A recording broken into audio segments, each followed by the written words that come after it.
She was a physical therapist, while he was a domineering young master who had become disabled. At first, he was bent on driving her away, but in the end, he knelt before her, pleading, "Please take me back." Liana Reeves's fiancé had run off with his ex-girlfriend, and she was the last to know. The day Liana found out, it received its first snowfall of the year in S City. "All right, I see."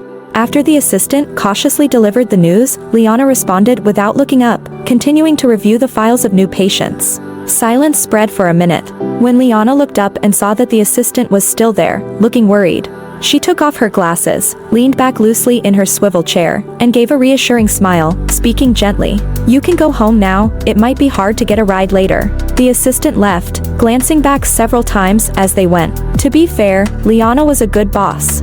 There wasn't much overtime, the work environment was pleasant, the clientele was of high quality, and this rehabilitation center provided mid to high-end services, generating decent profits and generous year-end bonuses. Compared to her income, Liana was quite frugal with her spending on food, clothing, and daily necessities. Today, she was the last one to leave, around 9 o'clock at night when the roads were no longer congested. But Liana had something on her mind, and not paying attention, she got into an accident, rear-ending another car. Fortunately, the other driver was reasonable and suggested settling privately, asking everyone to contact their insurance companies first. It was at this moment that Liana received a call from Zell Harper. Hadn't they all run off? Liana had long anticipated this outcome. He had always been swinging like a pendulum between his lingering ex-girlfriend and her, who was more suitable for marriage, sometimes wanting to break up and pursue true love, sometimes vowing to build a family and have many children. Bullshit, he hasn't even paid back the money he borrowed from her, and he's talking about having kids? Seeing the caller ID, she frowned, turned, and walked a few steps out, her leather boots stepping on a thin layer of snow. "Hello?" Liana's voice cut off abruptly as a shrill scream came through the line, unlike anything a human could produce. Zell's voice sounded as if it had been chopped up, repeatedly calling her name. "Save me, daring, save me, I'll marry you." It still sounded like a favor he was doing her. Liana didn't bother arguing with him, pulling out another phone from her coat pocket and dialing 911, showing no emotion. "Call me Liana. Where are you?" I don't know. It's too dark, can you prepare some cash for me first? Maybe, 1 million. They didn't say how much. Liana agreed promptly, fine. As soon as she finished speaking, the call ended abruptly. In the darkness on the other end, Zell could only hear his own breathing. His eyes were covered, he couldn't see anything. People were clearly nearby but remained silent. They didn't say how much money they wanted or what their purpose was.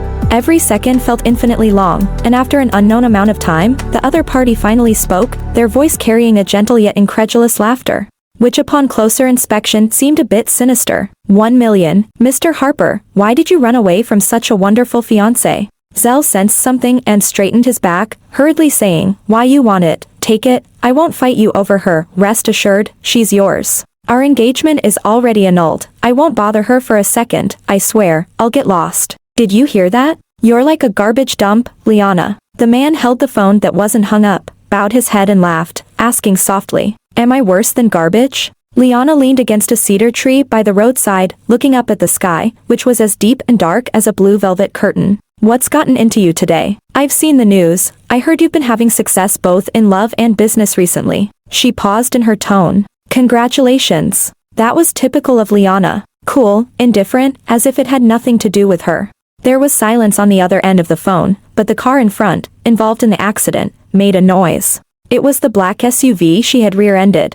Someone got out of the back seat, slamming the door shut with a loud bang. The sound echoed in her earphones simultaneously. The moment the person turned around, they froze as if carved from ice. The snow began falling harder. Snowflakes drifted down, landing on the man's black hair, but he was oblivious, his face pale, the corners of his eyes slightly red from the cold. Liana ended the call and glanced at him from a distance. The person hadn't changed much, it was just that he got out of the car slower than she had imagined. Liana stood still, watching the man stride towards her confidently. A snowy night is perfect for alcohol and reunions.